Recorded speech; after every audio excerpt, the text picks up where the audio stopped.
selamat datang kembali di channel Gali Reza. Pada pembahasan kali ini saya ingin membuat tutorial tentang cara membuat virtualisasi di VMware ya. Jadi virtualisasinya lokal ya, karena ini untuk bahan belajar nantinya. Jadi di sini saya akan membuat tutorial cara membuat virtualisasi Windows dulu ya, nanti ada Linux, ada dan lain Mac juga. Jadi sekarang Windows dulu di VMware Workstation. Kenapa saya pakai yang Workstation? Karena kebetulan di server saya, di Windows server saya pakai Workstation juga, dan saya sudah mulai terbiasa dengan ini, dan saya sudah coba itu lebih nyaman daripada VMware versi yang biasa. Langsung aja caranya, pertama klik create new virtual machine. Karena yang tipikal itu banyak kelemahannya, misalkan kayak kita harus input serial, terus kita harus input lisensi macam-macam. Kita pakai yang custom. Di sini pakai yang custom, di sini hardware compatibility-nya dibiarkan saja.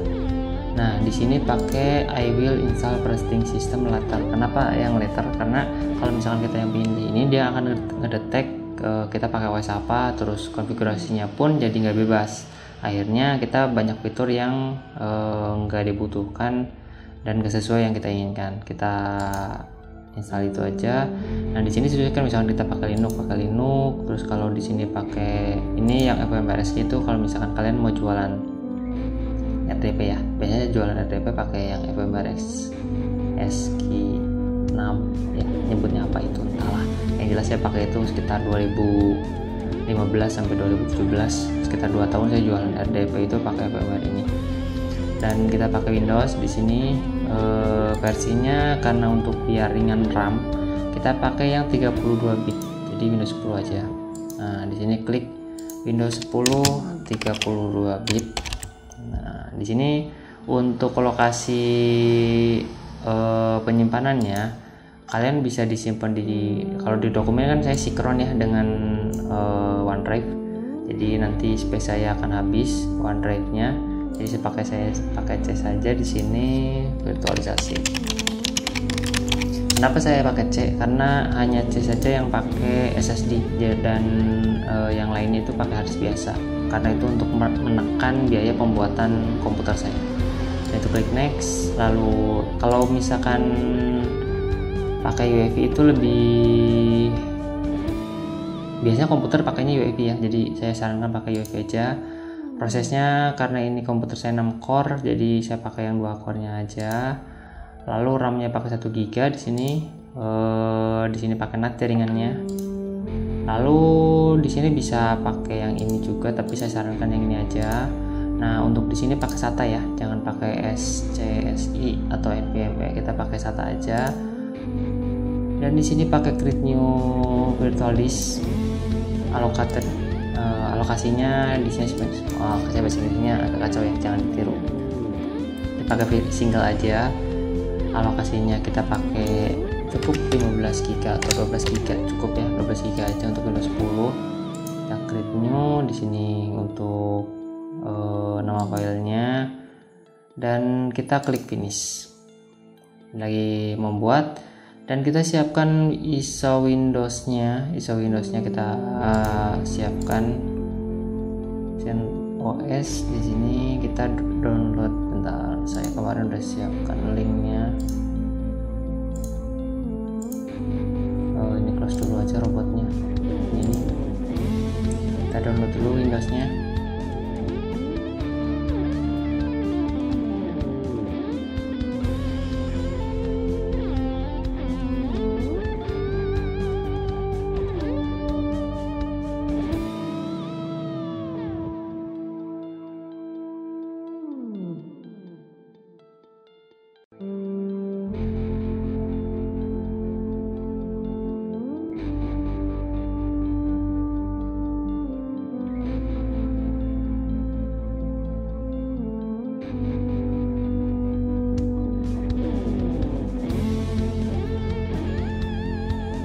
Oke, download OS-nya sudah selesai. Biar kalian tahu saja, ini Windows 10 32 bit ya. Ini Windows 10 32 bit. ya 32 bit. Ini Windows 10 Enterprise, trial 90 hari ini. Nah, jadi kita pindahkan biar nggak bingung. Kita pindahkan di folder C, kita bikin folder ISO. Kita pindahkan ke folder IC, lalu kita masukkan di ini kan virtualisasi tadi sudah disetting ya. Kita edit virtualisasinya. Di sini ada cari CD dan DVD-nya. Ini CD dan DVD, klik ISO image. Lalu kalian cari di folder ISO yang tadi kalian masukin dan klik OK. Nah, setelah seperti ini kita power on. Kalau bahasa Inggrisnya saya salah, jangan sungkan ya kalian koreksi, karena kan memang saya tidak bisa bahasa Inggris. Kita reset karena ini telat barusan, harusnya kita harus klik enter ya. Kita reset, harusnya klik enter. Barusan saya nggak klik enter karena kesibukan ngobrol. Bercanda. Kalau misalkan tutorial saya kurang jelas, kalian tolong kasih komentar nanti biar buat perbaikan kedepannya. Ini klik next saja, lalu klik install now. Di sini seperti install Windows pada umumnya ya. Nanti ada beberapa tutorial juga buat saya bikin gimana sih cara install Windows itu. Jadi nanti kalian akan mudah. Ini klik accept, lalu klik next. Ini custom ya. Nah, karena kita tadi sistemnya UEFI, nanti ketika kalian bikin grid baru itu ini banyak terlap. Nah, tuh seperti ini banyak ya. Nggak seperti yang Legacy kan itu cuma 2. Jadi ada cuma ini sama bukan ini, tapi yang sistem sama yang ini cuma 2, 500 sama yang dipakainya. Nah, ini kita tunggu sampai proses installingnya selesai. Saya berpikir ini mungkin akan menghabiskan waktu sekitar 5 menitan ya. Daripada nanti ngabisin kuota kalian, nanti videonya akan saya percepat lagi. Selamat menyaksikan.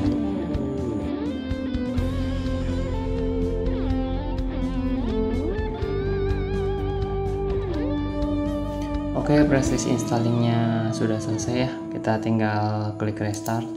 Setelah itu kalau klik restart juga dia akan restart secara otomatis ya. Jadi kalian nggak perlu capek-capek klik restart seperti saya barusan. Itu karena biar manis aja videonya. Sanda. Nah, kita tunggu sampai proses greeting startednya selesai ya. Ini sekitar normalnya itu sekitar 5 menit lah. 5 menit bergantung komputer kalian. Kalau kalian pakai SSD akan cepat ya. Apalagi kalau misalkan pakai NVMe seperti itu. Dulu waktu saya pertama kali pakai NVMe itu di server. Jadi waktu di server itu saya pakai NVMe dan performanya sangat berbeda jauh. Akhirnya saya memutuskan untuk merakit komputer dengan harddisk NVMe walaupun cuma 500 GB ya, karena harganya kan nggak ada otak ya harganya itu. Kira-kira Samsung dulu jual itu sekitar hampir 5 jutaan. Tapi sekarang saya pakai WD ya, jadi ada sedikit ilmu buat kalian.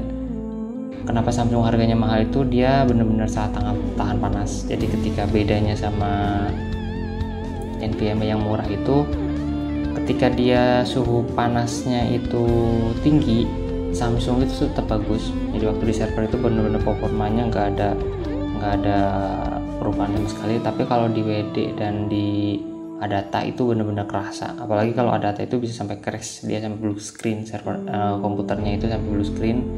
Dan akhirnya mati total. SSD-nya itu benar-benar mati yang Adata itu.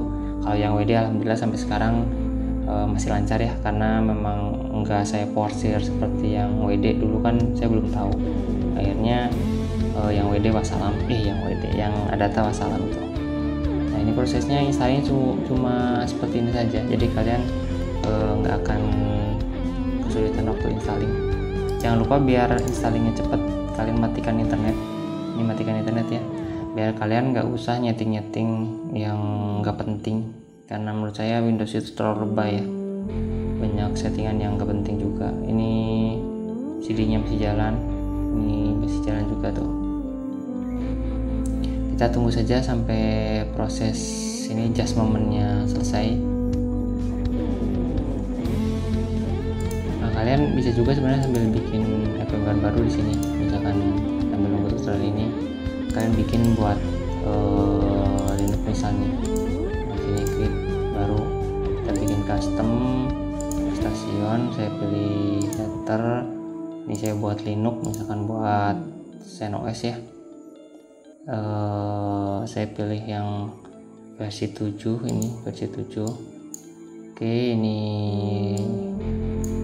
simpannya seperti tadi di C di folder ini virtualisasi. Nah, klik next. Cancel. Ini ada ya. Saya lupa nggak bikin folder baru. Di sini harusnya ada folder baru tadi. CentOS saja. Nah, CentOS sudah. Klik dan core-nya 1 cukup. RAM-nya jangan besar-besar, 1 GB aja udah cukup ya. Ini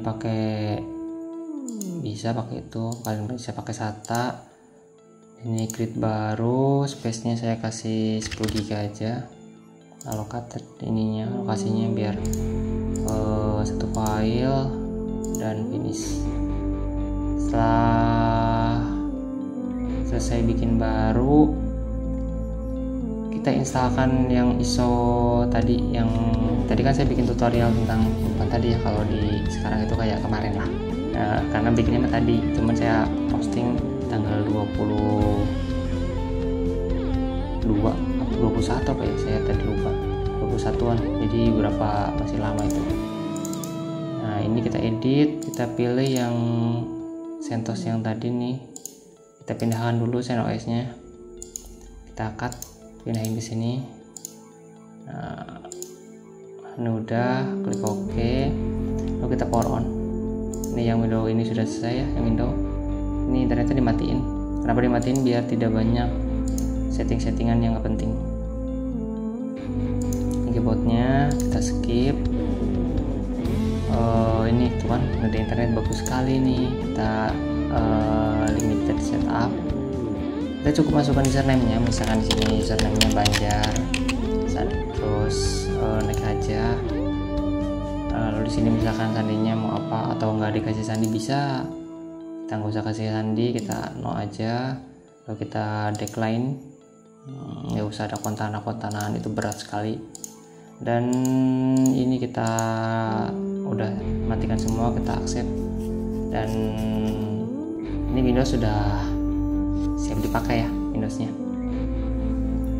Kita tunggu sampai itu selesai, dan ini kita install. Enter, katanya please the enter. Oke, itu bagian installation proses itu.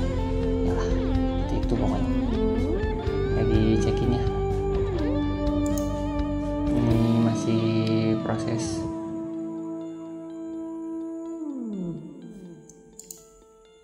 Ini masih checking juga. CentOS 7 sesuai yang tadi disiapkan.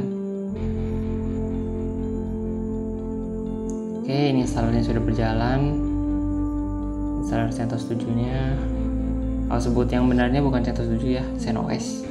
Cuman saya sudah terbiasa menyebutnya dengan CentOS. Ini English ya, English ya, seperti itulah. Continue, lalu kalian setup jamnya. Misalkan kalian menyukai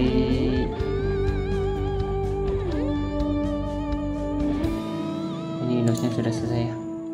Nah, ini sudah selesai. Kita hilangkan dulu ini hidden setnya, terus kontennya hilangkan, takut kepencet.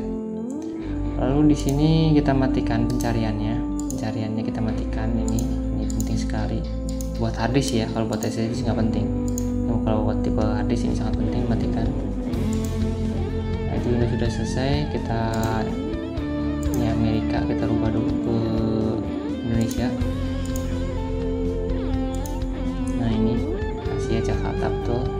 Kita down, dan ini keyboardnya US, installation login.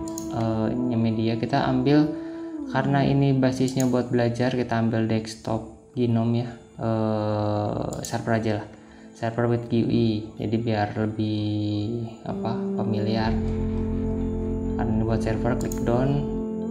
Lalu setelah selesai kita destinationnya mau di mana, kita seperti ini. Kita nanti saya akan bahas di belajar partisi ya. Nah, sekarang karena untuk orang awam kita klik down saja karena ini bukan buat orang awam. Jadi kita on kan internetnya, ini dapat DHCP-nya. Kita klik di ininya automatic connect ya, biar nanti ketika dia on dia langsung. Karena ini bukan buat server, karena ini local domain ya, jadi saya nggak bikin hostname. Nanti saya akan ajari kalian di level selanjutnya.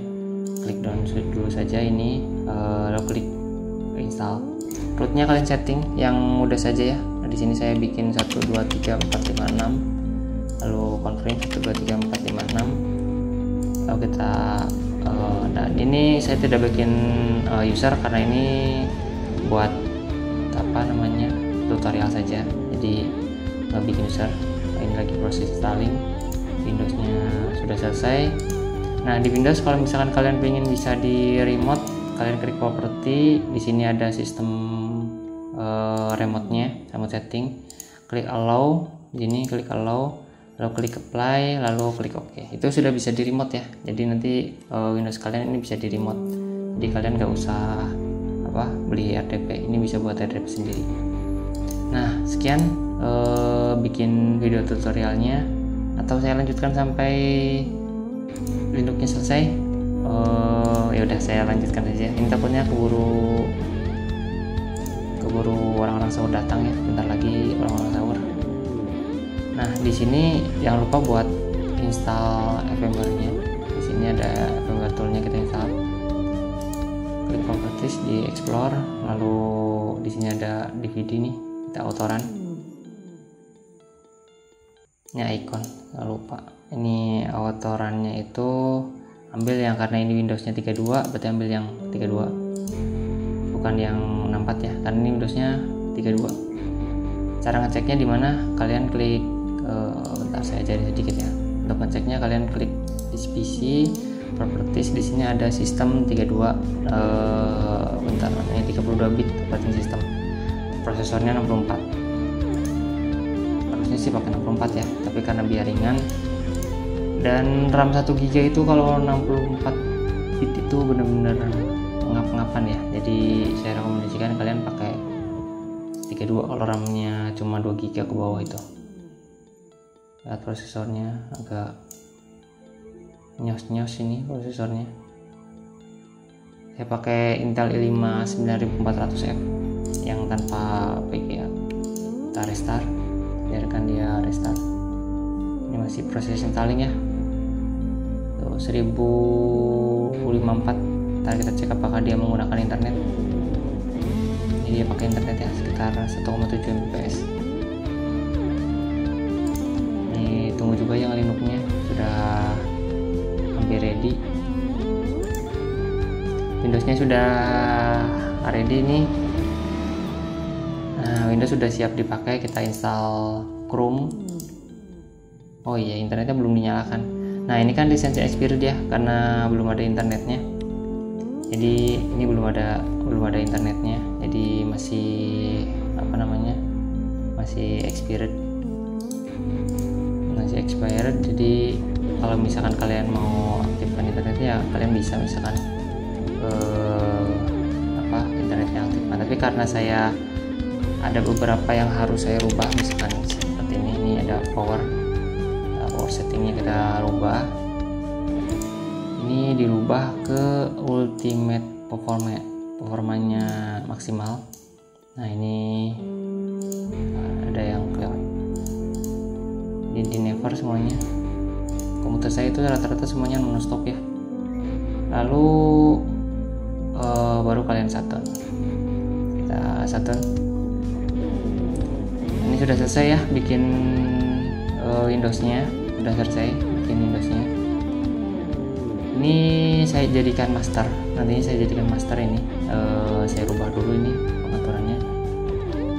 Nah, ini ISO-nya kita hilangkan, terus pengaturannya juga kita hilangkan. Udah, ini sudah selesai. Kita tinggal cloning. Kita clone, bikin baru, lalu create full, Di sini Windows 10 32 bit versi 1 misalkan. Kita simpan kita di virtualisasi lagi, lalu bikin V1 misalkan. Kita oke, lalu klik finish, tunggu cloningnya sampai selesai. Proses cloning ini bergantung speed PC kalian. Jadi kalau kalian bikin PC itu jangan setengah-setengah, usahakan semampunya, semaksimalnya kalian, dan diutamakan nomor satunya adalah hard disk dan monitor. Kalau masalah prosesor nanti bisa update. Terus untuk power supply bisa update, VGA bisa update, tapi motherboard, monitor, dan hard disk kalian beli yang paling bagus. Oke, itu triknya. Ini cloningnya sudah on, kita on kan, kita kasih internet ya. Tadi yang masternya jangan dikasih internet ya masternya.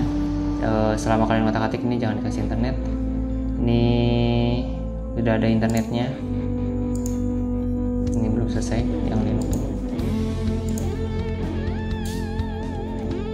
Kalian sama ya seperti yang tadi masternya, tampilan sama, settingan sama, cuma bedanya sekarang ini ada internetnya.